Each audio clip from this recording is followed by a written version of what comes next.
আমার একটা সৎ বোন ছিল, নাম অনিমা। আমার সৎ বোনটি থাকতো আমাদের বাসা থেকে 1 কিলোমিটার দূরে। একদিন আমাদের বাসায় আমার সৎ বোনকে বেড়াতে নিয়ে আসলাম। তারপর এক রাতে যা ঘটল তা শোনার পর তোমারা থমকে যাবে। তাহলে মূল ঘটনাটি বলি। আমি কোনোদিন বাবাকে মায়ের গায়ের উপর হাত তুলতে দেখিনি। আজ হাত তুললেন। আমার মাকে বাবা আজ মারলেন, কিন্তু মায়ের চোখে পানি নেই। রাগে দাঁতে দাঁত চেপে কিরমির করছেন। বাবার চোখ দিয়ে টলমল করে পানি পড়ছে। বাবা ভেজা গলায় বললেন, উঠতে বসতে যে সোহানার খোঁটা দেও সে আজ মরে গেছে। এবার খুশি তো? এখন থেকে অন্তত আমাকে রেহাই দেও। সোহানা নামটা আমি আজ প্রথম শুনিনি। আগেও বহুবার মায়ের মুখে শুনেছি। মা বাবার সাথে একটু রেগে গেলেই সোহানার নাম উঠে। আমি দু একবার জানতে চেয়েছিলাম মায়ের কাছে, কে এই সোহানা? মা মুখে ভেঙচির আকৃতি এনে ভাষাকে বিকৃতি করে বলেছিল, তোর বাপের প্রেমিক লাগে। আমারে বিয়ে করার আগে সোহানার লগে তোর বাপের সংসার ছিল। বাবা মাথা নিচু করে সেদিন আমার সামনে থেকে চলে গিয়েছিল। বুঝাই যাচ্ছে নিজের ছেলের সামনে তিনি বেশ অপমানিত হয়েছেন। বাবার জন্য আমার বড্ড মায়া লাগে। মায়ের এই গালি প্রতিবাদ বাবা কোনোদিন করেননি, কিন্তু আজ প্রতিবাদ করেছেন। প্রতিবাদের ভাষা ছিল সজোরে একটি থাপ্পড়। বিগত এত বছরের রাগ বাবা একটি থাপ্পড়ে কমাতে পেরেছেন তো? আমি দুপুরের খাবার খেতে বসেছি, মা তরকারি দিচ্ছিলেন। বাবা এলেন হঠাৎ ঘরে। তখনই মায়ের হুঙ্কার, আমারে ঘুমে রাইখা কাউরে কিছু না কইয়া কার কাছে গেছিলা? কইয়া গেলে কি হইত? না করতাম আমি? এত বছরেও না কইরা ফিরাইতে পারছি? বাবা এগিয়ে এলেন, থাপ্পড় দিয়ে সোহানার মৃত্যু সংবাদ প্রকাশ করলেন। এমত অবস্থায় আমার গলা দিয়ে আর ভাত নামবে না। বাবা ঘর থেকে চলে গেলেন। মায়ের দিকে তাকিয়ে বুঝলাম মৃত্যু সংবাদ শুনে রাগ একটু কমেছে। আমি খাবার রেখে নলকূপে হাত ধুয়ে ফেলেছি। মনটা কেমন খারাপ লাগছে। বাবা যে আজ আর যাবেন না বুঝাই যাচ্ছে। তার চেয়ে ভালো আমি আড়তে গিয়ে বসি। কাস্টমারকে চাউল দিতে দিতে মনটাকে অন্যদিকে ঘুরিয়ে রাখা যাবে। রাত তখন 12টা হবে। আমি বই পড়ছিলাম। হুমায়ুন স্যারের মিশির আলী সমগ্র বইয়ের তন্দ্রা বিলাস আমার দুই চোখে তন্দ্রা কাটিয়ে দিল। দরজায় ঠকঠক। দরজার ওপাশ থেকে বাবার গলার শব্দ, রিয়াদ, ঘুমিয়ে পড়েছিস? আমি কোনো জবাব না দিয়ে দরজা খুলে দিলাম। বাবা ঘরে ঢুকে আমার বিছানায় বসতে বসতে বললেন, ঘুম আসেনি এখনো? তোর সাথে গল্প করতে এলাম। বাপ বেটার গল্প অন্য কারো শুনতে হয় না, তাই এখন এলাম।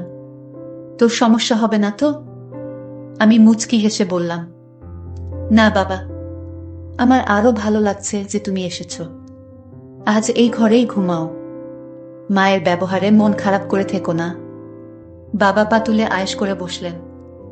ইশারায় আমাকে চেয়ার টেনে কাছে যেতে ইঙ্গিত করলেন। আমি কাঠের চেয়ার নিয়ে বাবার মুখোমুখি বসলাম। বাবা আমার দিকে কিছুক্ষণ তাকিয়ে রইলেন। তারপর দেয়ালের দিকে তাকিয়ে বললেন, তোর অনেক কিছু জেনে রাখা দরকার। আমি তোকে জানাতে চাই।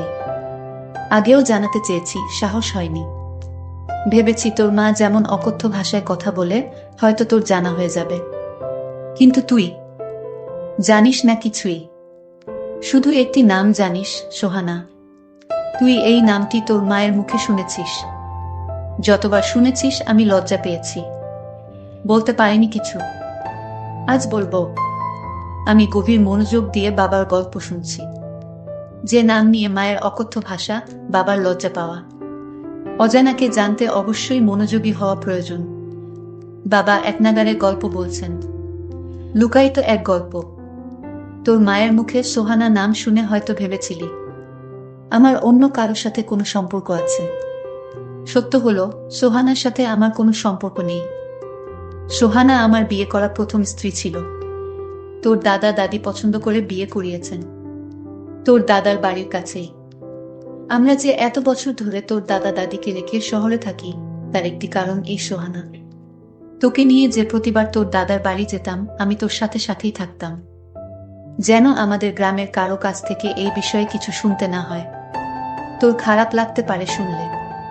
তোর দাদা দাদি মারা যাওয়ার পর গ্রামে খুব একটা যায় না। তোর মা সব জানে, তবুও তোকে বলেনি যে আমি আগেও একটি বিয়ে করেছিলাম। আমার আর সোহানার একটি সন্তানও আছে, নাম অনিমা। তোর সৎ বোন অনিমার মতো তোর নামটাও বাংলার 12 মাসের একটা নাম। তোর মা আমার দ্বিতীয় স্ত্রী। সে যাই হোক, সোহানার সাথে বৈবাহিক সম্পর্ক শেষ হওয়ার পর সে পরবর্তীতে আবার বিয়ে করে এক স্কুল মাস্টারকে। তোর দাদার বাড়ি থেকে কয়েকটা গ্রাম পরে 8 বছর সংসার করলেও আর কোনো সন্তানাদি হয়নি। স্কুল মাস্টার মারা গেলেন আলসার হয়ে। আমি সব খোঁজই রাখতাম, রাখার কারণ অনিমা আমার মেয়ে। আমি তাকে আমার কাছে রাখতে পারিনি। মাস্টার মারা যাওয়ার পর সেই সংসারে টানাটানি অবস্থা। আল্লাহ আমাকে যথেষ্ট দিয়েছেন, কয়েকটা সংসার চালানোর তৌফিক দিয়েছেন। আমি প্রতি মাসেই যাই সেই এলাকায়। কাউকে দিয়ে খবর পাঠালে অনিমা আসে। বাবা বলে এসে জড়িয়ে ধরে। কত শত বায়না তার। আমি আসার পথে পুরো মাসের খরচ দিয়ে আসি অনিমার হাতে। তোর মা এসব জানে। আমি গোপন করি না তোর মায়ের কাছে। আমি অনিমার জন্মদাতা। সে আমার কাছে মেয়ে হিসেবে পাও না, আমি তা দেবই। আমি অনিমার মায়ের সাথে দেখা করি না। দেখা করাটা বেমানান, লোকে মন্দ বলবে। তাই লোক মারফত অনিমাকে ডেকে আনি। আর এখন তো সরকারি কলেজেই অনার্স শেষ করবে এই বছর। এখন তো কলেজে গেলেই মেয়ের সাথে দেখা করতে পারি। কিন্তু ওই যে আমি তোর মায়ের কাছে কোনো কিছু লুকাই না। তোর মা মনে করে আমি হয়তো অনিমার মায়ের সাথেও দেখা করি। এজন্যই রাগের মাথায় 2-4টে কথা শোনায়। এতে আমার খারাপ লাগে না, শুনতে শুনতে অভ্যেস হয়ে গেছে। কিন্তু তুই বাবা, 1 মিনিট। আমি বাবাকে থামিয়ে প্রশ্ন করলাম, এত বড় জীবন ঘটিত বিষয়টা মায়ের কাছেও লুকিয়ে রাখো না, তাহলে আমি শুনলে কি সমস্যা বাবা? বাবা উত্তরে বললেন, আসলে আমি চেয়েছিলাম তুই বড় হলে সব বলবো। তোর মানসিক বেড়ে ওঠাতে মস্তিষ্কে কোনো প্রভাব পড়ুক সেটা চাইতাম না। কিন্তু ভুলেই গিয়েছিলাম যথেষ্ট বড় হয়েছিস। ইন্টার পরীক্ষা দিয়ে আর পড়লি না। অনিমা শুনেও কষ্ট পেয়েছে। ও হ্যাঁ, অনিমা কয়েকবার বলেছিল তোকে সব জানাতে, আমি সাহস পাইনি। তবে বিশ্বাস কর, অনিমার মায়ের সাথে আমি দেখা করতাম না কখনো। কিন্তু আজ মৃত্যু সংবাদ শুনে না গিয়ে থাকতে পারিনি। তার উপর তোর মায়ের এমন কথাটুকু সহ্য হয়নি। তাই আমার কোনো ভাই বোন নেই, এমন একটি আক্ষেপ ছিল সবসময়। আজ বাবার মুখে শুনলাম আমার একটি বোনও আছে, আমার বড় আপু, নাম অনিমা। কোনোদিন দেখিনি। বাবা দেয়ালের দিকে তাকিয়ে আছেন, চোখ দুটো ছলছল। সোহানা নামের মানুষটির জন্য বাবার চোখে পানি। থাকাটা স্বাভাবিক। আমি বাবাকে প্রশ্ন করলাম, তুমি ছেড়ে দিয়েছিলে কেন বাবা? বাবা দেয়াল থেকে দৃষ্টি আমার দিকে দিলেন। একটা দীর্ঘশ্বাস ছেড়ে বললেন, যে মানুষটা দুনিয়া ছেড়ে চলে গেছে তার সম্পর্কে কিছু না বলাই উত্তম। এতটুকু জেনে নে আমাদের মনের মিল ছিল না, তবে বুঝতে একটু দেরি হওয়াতে 4.5 বছর সংসার টিকেছিল। পরে আর টিকেনি। অনিমাকেও নিয়ে গেছে, আমার কাছে কোনোভাবেই রাখতে পারিনি। জোর করলে হয়তো পারতাম। আইনে গেলে অনিমাকে রাখতে পারতাম। থানা পুলিশ করে কোর্টে গিয়ে এতসব করতে ইচ্ছে হয়নি। আমি কিছু বলতে যাব তার আগেই বাবা কিভাবে যেন প্রসঙ্গ পাল্টে ফেললেন। আমাকে উদ্দেশ্য করে বললেন, মেঘনা দিয়ে এক ট্রলার ভর্তি ধান আসার কথা। মুন্সিগঞ্জ বাজারের পরিচিত পাইকারদের থেকে কিনেছি। সন্ধ্যায় আসার কথা। রাত 9টা অবধি বসেছিলাম, আসেনি। দোকানের আওলাদের কাছে নাম্বার আছে। সকালে আড়ত এগিয়ে একটু খোঁজ করিস তো। আসলে রসিদ দিবে, টাকা দিয়ে দিস। কথাটুকু বলে বাবা উঠলেন। উঠে সাথে সাথে চলে গেলেন না, একটু দাঁড়িয়ে থেকে আবার বললেন, রাত 1টা বেজে যাচ্ছে, জেগে থাকিস না, ঘুমিয়ে পড়ো, সকালে আড়ত যাবি। বাবা ঘর থেকে বেরিয়ে গেলেন। আমি চেয়ার আগের জায়গা নিয়ে এলাম। আজ আর তন্দ্রা বিলাস পরে শেষ করা হবে না। বিছানায় গা এলিয়ে দিলাম। ঠিক 1 সপ্তাহ পরে বাবা হঠাৎ মারা গেলেন। আমি আড়তে ছিলাম। খবর পেয়ে ছুটে এসেছি বাড়িতে। বাড়ি ভর্তি মানুষ। কেউ মারা গেলে পরিচিত সবাই শেষ দেখা দেখতে আসে। মা বিলাপ করে কান্না করছেন। মায়ের মুখেই শুনতে পেলাম, সকালে শুধু বলেছিলেন বুকটা ব্যথা করে, মা ভেবেছেন খাওয়ার পর হয়তো এমনিতেই ব্যথা করছে, তাছাড়া ব্যথা ততটা বেশিও না। কিছু না বলে বাবা দুনিয়া ছেড়ে চলে গেলেন। আমার মাথার উপর বটগাছের ছায়া ছিলেন। নিজেকে খুব অসহায় লাগছে। এত বড় পৃথিবীতে নিজেকে একা লাগছে। আমার দুই চোখ বেয়ে অঝরে পানি পড়ছে। সান্ত্বনা দিতে এগিয়ে এলেন এলাকার কয়েকজন। মানুষের সামনে কান্না করাটা অন্য সময় হলে লজ্জাকর পরিস্থিতি হতো, কিন্তু এখন লজ্জা লাগছে না, শুধু পানি পড়ছে। এক এক করে সব আত্মীয় স্বজন এলো। শেষ বিদায়ের আয়োজন চলছে। কবর খুঁড়তে লোক গেছে কবরস্থানে। এ যেন এক অনুষ্ঠান চলছে, শেষ বিদায়ের অনুষ্ঠান। বাবা মারা যাওয়ার মাস পেরিয়ে যাচ্ছে। আমি আড়তে বসে আছি। বাবার অবর্তমানে দায়িত্ব বেড়ে গেছে। হঠাৎ আমার অবচেতন মনে খানিকটা ধাক্কা লাগল। অনিমা, আমার একটা মাত্র বোন, বাবার মেয়ে। তাকে তো খবর দেওয়া হয়নি। আমার কাছে তো ফোন নাম্বারও নেই। বাড়িও চিনি না, কোনো গ্রামে থাকে। বাবাকে শেষ দেখা হয়নি তার। এটা তো তার প্রতি মস্ত বড় অন্যায় হয়েছে। মায়ের কাছে কি আপুদের বাড়ির ঠিকানা আছে? না, মাকে কিছু বলা যাবে না। দাদার বাড়ির কেউ কি জানে? ভাবতে ভাবতে হঠাৎ মনে পড়ল, বাবা বলেছিলেন অনিমা আপু ঢাকা সরকারি কলেজ থেকে এবার অনার্স শেষ করবেন। আমি বসা থেকে উঠে দাঁড়ালাম। একটা বড্ড ভুল হয়ে গেল। আপুকে বাবার মৃত্যুর সংবাদ জানানোটা দরকার ছিল। ঢাকা সরকারি কলেজের দক্ষিণ দিকে অনার্স ভবন। আমার পরিচিত কেউ নেই এখানে। অনার্স ভবনের সামনে অনেকেই আছে। আমি এগিয়ে গেলাম। সবাই বয়সে আমার বড়। একসাথে ৩-৪ জন কথা বলছে দাঁড়িয়ে। আমি গিয়ে সালাম দিলাম। জানতে চাইলাম অনার্স শেষ বর্ষের অনিমা নামের কাউকে চিনে কিনা। সাথে সাথে একজন ডান দিকে তাকিয়ে একটু গলাটা উঁচিয়ে বলল, এই অনিমা, তোকে কেউ খুঁজতে আসছে। আমার চোখ দুটো যেন অপেক্ষা সইছে না। কেউ একজন এগিয়ে আসছে। আমার ৩-৪ বছরের বড় হতে পারে। দেখতে খুবই সুন্দর। ইচ্ছে করছে এখনই চিৎকার করে বলি, আপু আমি তোমার একমাত্র ভাই রিয়াদ। কিন্তু বলতে পারিনি। আমার গলার স্বর কি ভেজা, বুঝতে পারছি না। আমাকে খুঁজছ? কে তুমি? আপুর কথায় কি বলো ভেবে পাচ্ছি না। আসলে কে আমি? পরিচয়ের শুরুটা কিভাবে করব? মুখ ফুটে বললাম, আপু আপনার সাথে কিছু কথা আছে, খুব জরুরি। একটু এদিকে আসবেন? অনার্স ভবনের সামনে দূর্বা ঘাসে শীতল পাটির মতো বিছানা পাতা। আমি আপুকে নিয়ে একটু আড়ালে গেলাম। আপুর কৌতূহলী চোখ। হঠাৎ বললাম, আমি রূপীপুর থেকে এসেছি। আমার নাম রিয়াদ। কথাটুকু বলে আপুর দিকে তাকালাম। আপু নির্বাক, চোখের পলক পড়ছে না। চোখ দুটো ভিজে উঠল আমার সামনে। আরেকটু এগিয়ে এসে আপু বলল, তোমাকে দেখার ইচ্ছে ছোটবেলা থেকে। আমার একটা ভাই আছে, আর তাকে আমি কখনো দেখিনি। এই কষ্টটা আমার অনেক বছরের। কত বড় হয়ে গেছো তুমি। আমার দৃষ্টি নিচের দিকে। ইচ্ছে করছে নিজের চোখের সাথে যুদ্ধ ঘোষণা করি। আমার চোখ থেকে এখন যেন কোনো পানি না পড়ে। আমি শত বৃথা চেষ্টা করে যাচ্ছি আটকাতে। আটকাতে আর পারলাম কই। এরই মধ্যে আপু আবার বলল, বাবা মারা যাওয়ার দিন গিয়েছিলাম তোমাদের বাড়িতে। আড়ত থেকে আওলাদ নামের কেউ একজন ফোন করেছিল।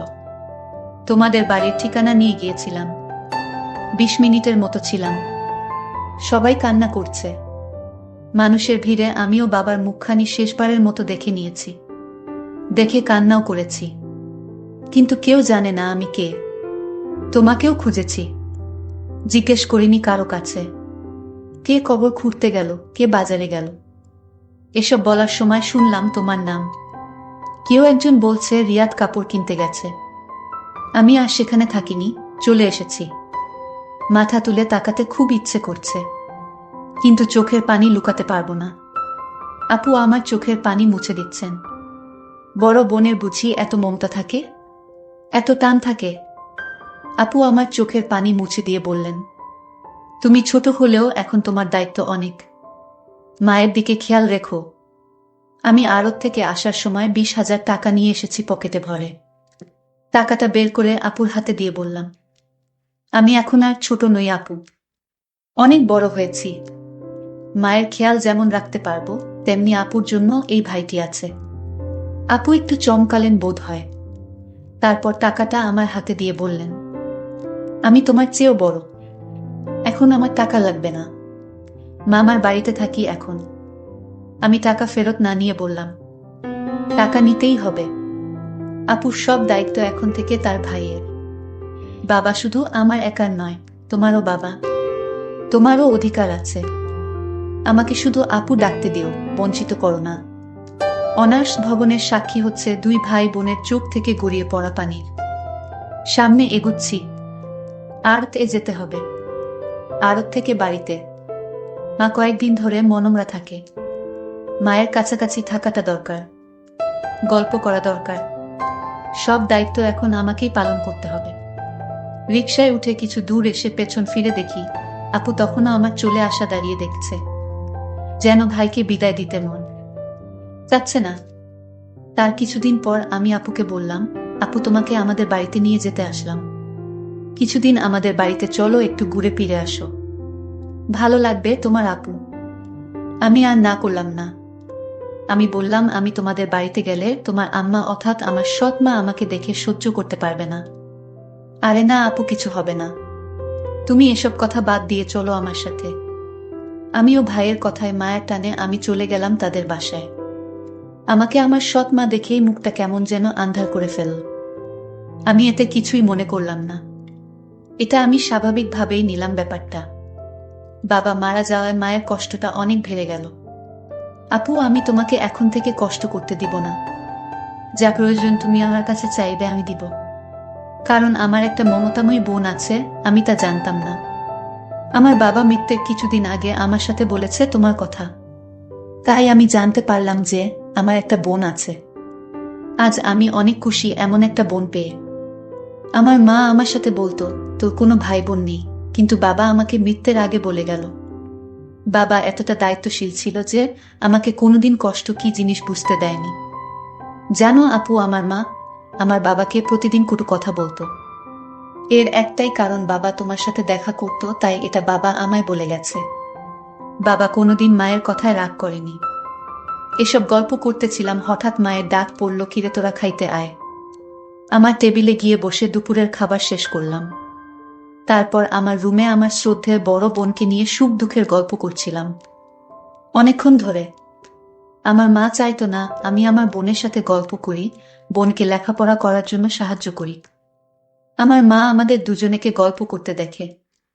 পাড়ার মানুষকে নিয়ে আসলেন আর বললেন, দেখো তোমরা সবাই, আমার ছেলেকে ওই অনিমা জাদু করে ফেলেছে। আমার ছেলে আমার কোনো কথাই শোনে না। আগে শুনো তো, আমি মাকে বললাম, মা তুমি এ কি বলছো? আমার বোনকে তুমি এত মিথ্যা অপবাদ দিচ্ছ। মা তুমি এতটা নীচ হতে পারলে কিভাবে? আমি আমার শ্রদ্ধেয় বড় বোনকে নিয়ে আসলাম আমাদের বাড়িতে কিছুদিন বেরিয়ে যেতে, আর তুমি কিনা আমাদের মিথ্যা অপবাদ দিচ্ছ। তোমাকে মা বলতে আমার ঘৃণা করছে মা। আমরা ভাই বোন, আমরা রুমে বসে বাবা আর তোমার জীবন কাহিনী নিয়ে আলোচনা করছিলাম, আর তুমি কিনা গ্রামের মানুষকে বলতেছ আমার বোনের সাথে। না মা, আমার ভাবতেই পারছি না। গ্রামের মানুষও কুসংস্কারে বিশ্বাস করত, আর তাই তারা ভেবে নিল আমার বোনের সাথে কিছু একটা হয়েছে। তারপর আমি গ্রামের মানুষের সামনে কেঁদে কেঁদে বললাম, আপনারা প্লিজ আমার মায়ের কথা বিশ্বাস করবেন না। আমার বোন বলতে লাগলো, আমি একটা শিক্ষিত মেয়ে, আমার মরা বাবার কসম। সে আমার ছোট ভাই, তাকে নিয়ে আমি অন্য কিছু ভাববো, এটা আপনারা কি করে ভাবলেন? আমার কথা শুনে গ্রামের মানুষ বিশ্বাস করলো। আমাদের কেন মিথ্যা অপবাদ দিল? আর গ্রামের মানুষেও জানতো আমার মা বাবার সাথে প্রতিদিন ঝগড়া করত, অথচ বাবার কোনো দোষ ছিল না। তাই গ্রামের মানুষ খুব সহজেই আমার বোনের কথা বিশ্বাস করে নিল। তার জন্য গ্রামের মানুষেরা মাকে শাস্তি হিসেবে 2 মাসের জেল কাটতে দিয়েছিল। প্রিয় বন্ধুরা, আজকের গল্পটি কেমন লাগলো তা অবশ্যই কমেন্ট করে জানাবে। আর এরকম ভিডিও পেতে আমাদের চ্যানেলটিকে সাবস্ক্রাইব করে পাশে থাকবেন। ধন্যবাদ।